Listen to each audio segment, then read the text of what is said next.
A desperate 911 call in the dead of night. A man claiming someone was chasing him into the woods. Those were the last words anyone ever heard from 26-year-old Brandon Lawson. His disappearance has haunted investigators, his family, and the many who have studied his case for over a decade. Brandon was a young father of 4, living in San Angelo, Texas. In early August of 2013, he left his home late one evening after an argument with his girlfriend. He drove off in his pickup truck, heading into the rural backroads of West Texas. What happened next has been the subject of endless speculation. Not long into his drive, Brandon's truck ran out of gas along Highway 277, a desolate stretch surrounded by scrub and farmland. He phoned his brother, Kyle, for help, telling him where he was stranded. But around the same time, Brandon also placed a 911 call that would later become infamous. His voice, panicked and hurried, told the dispatcher he was being chased into the woods and that people were after him. In the background, strange noises can be heard. His words are fractured, at times unclear, but unmistakably urgent. When police arrived at the location of his truck, there was no sign of Brandon. The vehicle sat abandoned on the side of the road, doors unlocked, no trace of struggle. Officers searched the area, but turned up nothing. Brandon seemed to have vanished into the night. As his family and law enforcement continued to comb the countryside, the 911 call became the centerpiece of the mystery. Amateur investigators online analyzed every word, debating whether Brandon had said, "I ran into them," or "I ran into him," arguing over muffled sounds in the background, trying to piece together what he meant in those final minutes of contact. The theories vary. Some believe Brandon may have fallen victim to foul play, possibly encountering someone dangerous on that lonely highway. Others think he could have wandered into rough terrain and suffered an accident, his body hidden by the harsh wilderness. There are also suggestions of drug involvement, that Brandon, who had a history of substance use, might have been under the influence and either hallucinated or placed himself in danger. A final possibility is that he chose to disappear, though those closest to him doubt he would willingly abandon his children. To this day, no physical trace of Brandon has ever been found. Search efforts, official and volunteer, have scoured the area for years with no success. What remains is his chilling 911 call, his voice echoing out of the dark, frantic and desperate, before cutting off forever. To this day, his haunting voice on the 911 call is the last anyone ever heard from him. Where you are watching, comment, like, and subscribe for more. A lifeless body on the sand and a single slip of paper that read only, "Tamam should."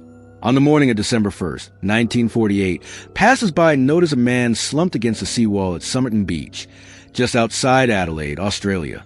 At first glance, he seemed to be asleep, but when they drew closer, it became clear he was dead.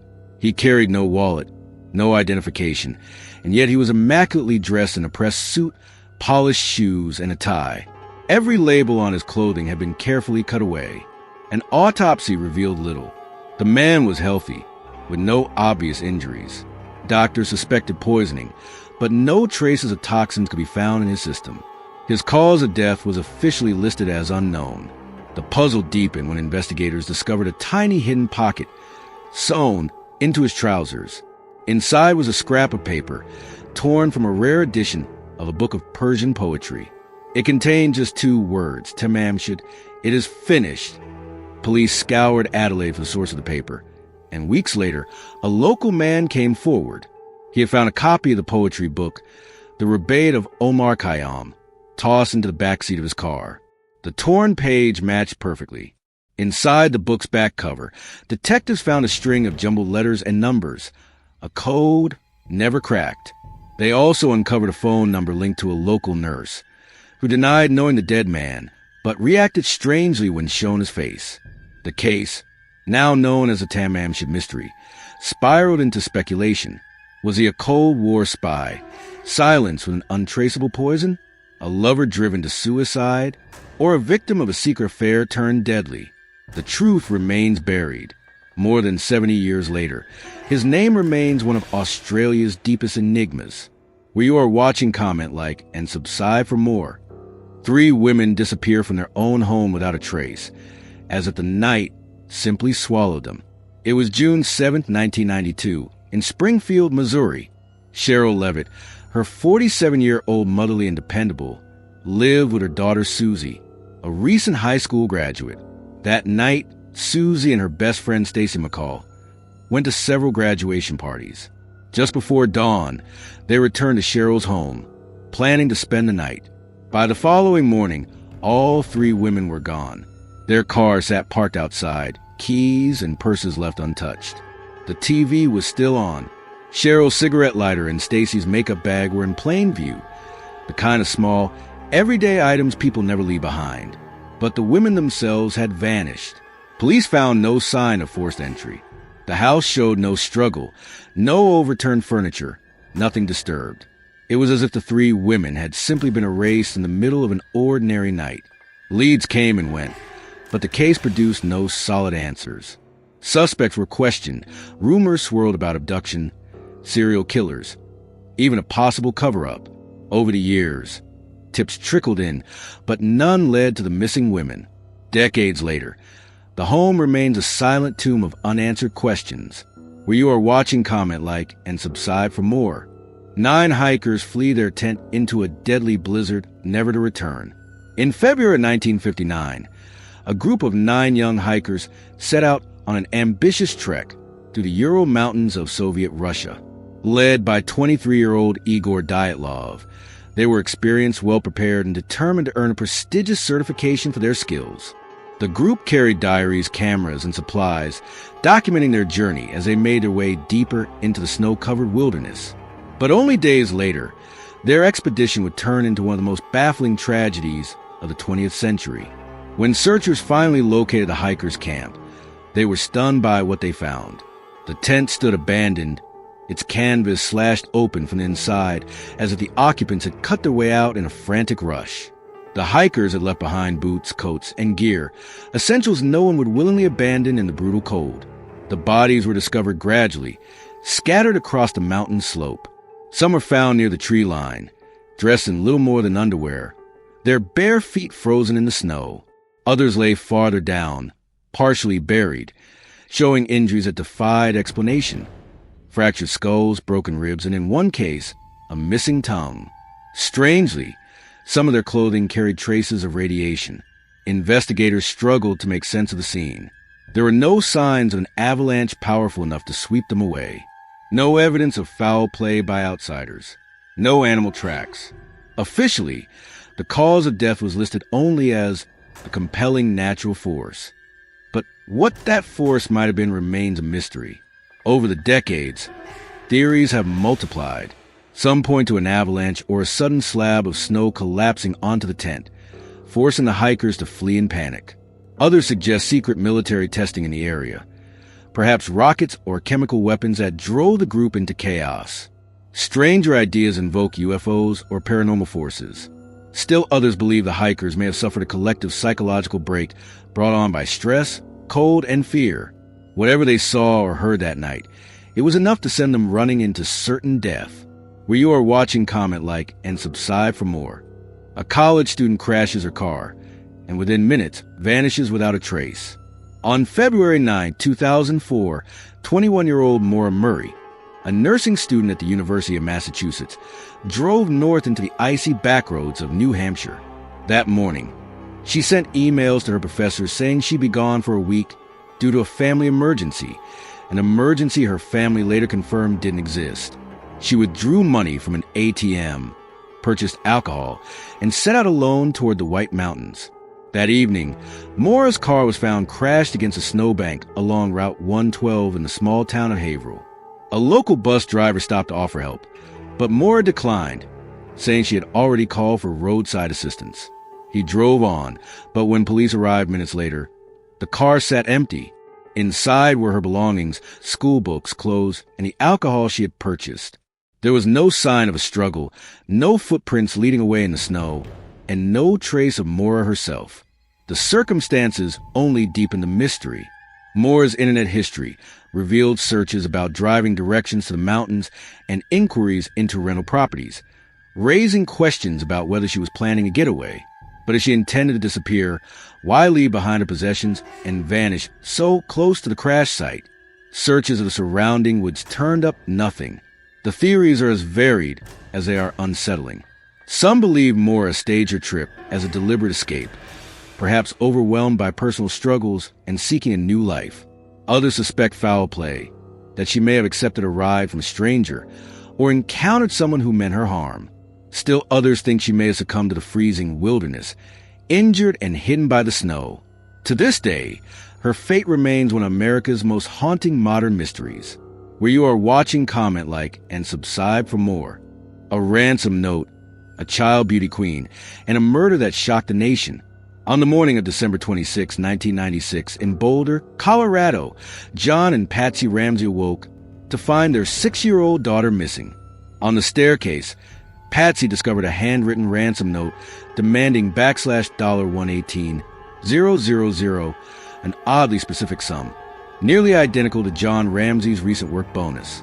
The note promised John Benet's safe return if the money was delivered, but warned against contacting police. Despite the threat, law enforcement was called. For hours, investigators searched the house but found no clear signs of forced entry. Then, in the early afternoon, John Ramsey descended into the basement. There, in a small storage room, he found John Benet's body. She had been strangled with a garrote fashioned from a paintbrush handle, and an autopsy later revealed she had also suffered a severe head injury. The crime scene raised more questions than answers. The ransom note, written on paper from inside the house, was unusually long for a supposed abduction. Some handwriting experts suggested it could have been staged. At the same time, there was little evidence pointing definitively toward the Ramseys. Neighbors reported strange noises the night before, and an unidentified boot print was discovered near the basement window. For years, suspicion fell back and forth between the family and the possibility of an intruder. Some believe one or both parents killed John Benet, covering it with an elaborate staging. Others argue an outsider entered the home, committed the crime, and slipped away unseen. A third theory suggests an accident, that John Benet's older brother struck her in a moment of anger, and the parents concealed what had happened. But every theory carries flaws, and no single explanation has ever fit neatly with all the evidence. DNA results in later years seem to point toward an unknown male, but they were not conclusive. The case remains unsolved, lingering in the national consciousness as one of the most infamous and heartbreaking mysteries in American history. Decades later, the truth of who killed John Benet Ramsey remains hidden. Where you are watching, comment, like, and subscribe for more. 5 friends vanish after a basketball game, their car abandoned, their fate a chilling mystery. In February of 1978, 5 young men from Yuba City, California, Ted Weiher, Jack Madruga, Bill Sterling, Jack Hewitt, and Gary Mathias, set out to attend a college basketball game in Chico. Each of them lived with mild intellectual or psychiatric conditions, but they were close friends who shared routines, families, and a love for sports. After the game ended, they stopped at a convenience store to buy snacks for the ride home. That was the last time anyone saw them alive. Days later, their Mercury Montego was discovered high in the Plumas National Forest, deep in the snowy mountains. The car was unlocked, stuck lightly in the snow, but in working order, with enough gas to drive it back down the road. Yet the men had abandoned it. Months passed before searchers began to find answers. 4 of the 5 men were eventually discovered scattered in the woods. 2 were lying side by side, as if they had succumbed to the cold together. Another was located farther away, his remains partially consumed by animals. The most haunting discovery was Ted Weiher, found inside a remote Forest Service trailer nearly 20 miles from the car. He had wasted away from starvation and exposure, despite the cabin containing matches, blankets, and enough canned food to last for months. And then there was Gary Mathias. His body has never been found. Gary was the only one in the group with a documented psychiatric history, including schizophrenia. Some have speculated that his condition may have influenced the group's choices that night. But without him, no one knows for certain why the 5 friends had driven into the mountains at all, far off their expected route home. Theories abound. Some believe the men simply took a wrong turn, became stranded in the snow, and made a series of fatal decisions as they tried to survive. Others suspect foul play, that they were chased into the wilderness by someone with darker intentions. the stock trailer, the long trek through deep snow without proper clothing, and the absence of Gary Mathias all add to the chilling uncertainty. To this day, Gary Mathias's fate and why the group ended up in the mountains remains unsolved. Where you are watching, comment, like, and subscribe for more. 3 lighthouse keepers vanished without a trace, leaving meals untouched and doors unlocked. In December 1900, the relief ship Hesperus arrived at the remote Flannan Isles off the coast of Scotland. The lighthouse, perched on a jagged outcrop of rock in the North Atlantic, had been shining faithfully for weeks. But when the ship pulled in, something was wrong. No one stood on the landing to greet them. Inside, the keepers' quarters were eerily still. A meal was laid out on the table, uneaten. The clocks had all stopped. Doors were unlocked. The 3 men assigned to keep the light, Thomas Marshall, James Duckett, and Donald MacArthur, were nowhere to be found. Investigators combed through the lighthouse records. The last log entries described a violent storm battering the island, waves crashing higher than the cliffs, and the men growing increasingly uneasy. Yet in nearby ports, no such storm had been recorded at the time. The seas, by all other accounts, had been calm. Theories soon flourished. Some believed the men were swept away by a rogue wave as they tried to secure equipment outside. Others suggested foul play. Then argument among the keepers had turned deadly. There were whispers of madness brought on by isolation, and even superstitions that the men had been claimed by supernatural forces. But no physical trace of them was ever discovered. To this day, the fate of the 3 men remains one of maritime history's most haunting mysteries. The light never revealed what happened to its keepers. Where you are watching, comment, like, and subscribe for more. A car found shoved into a farmhouse wall, but its driver was gone. On the night of March 19, 2004, in rural Montgomery, Vermont, 17-year-old Brianna Maitland finished her shift at a local restaurant and drove off into the dark countryside. She never made it home. By the following morning, her green 1985 Oldsmobile was discovered in a chillingly strange position, backed into the side of an abandoned farmhouse, angled as though it had been deliberately forced there. The headlights were still on. Inside, Brianna's purse, her driver's license, and paychecks were left untouched. Yet there was no trace of Brianna herself. At first glance, the scene appeared almost staged. There were no clear signs of a struggle in the immediate area, no footprints or drag marks in the dirt. But something about the car's placement, wedged into the building as if on display, left investigators unsettled. Rumors quickly circulated. Brianna, like many teens, had social ties that extended into the fringes of the community. Some suggested she may have crossed paths with drug-related violence, whether by accident or through people she knew. Others believed she had been abducted by a stranger, taken from the roadside after a car was pushed into the wall. A smaller group speculated she might have run away, though her friends and family rejected the idea, insisting she had plans for her future. Despite searches, interviews, and countless tips, no definitive evidence has ever surfaced. To this day, the image of her abandoned car, lodged in a crumbling farmhouse, remains one of the most haunting visuals in missing persons history. Her abandoned car remains one of the most haunting images in missing persons history. Where you are watching, comment, like, and subscribe for more. A body in the valley, burned and surrounded by coded notes and false identities. In November of 1970, a man hiking in the Isdalen Valley near Bergen, Norway, stumbled upon a grisly discovery. Hidden among the rocks lay the remains of a woman, her body partially burned, her belongings arranged nearby. She had no identification, no witnesses to her final moments, and no one waiting to claim her. Investigators soon uncovered details that only deepened the mystery. In a nearby railway station, police found 2 suitcases linked to the woman. Inside were wigs, multiple pairs of glasses, and several passports, all under different names. There were also notebooks filled with numbers and cryptic notes, later thought to be some form of coded travel logs.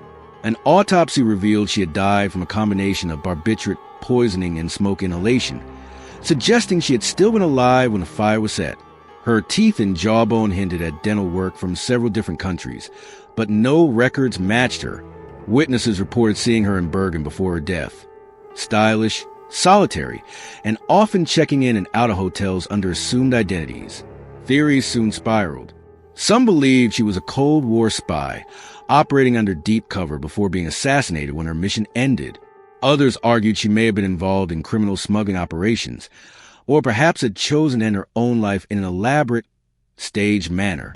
But no conclusive evidence ever surfaced. The case became one of Norway's most enduring enigmas, often called the Istil woman. Despite international attention, her identity was never discovered. The Istil woman's true name and her secrets were buried with her. Where you are watching, comment, like, and subscribe for more.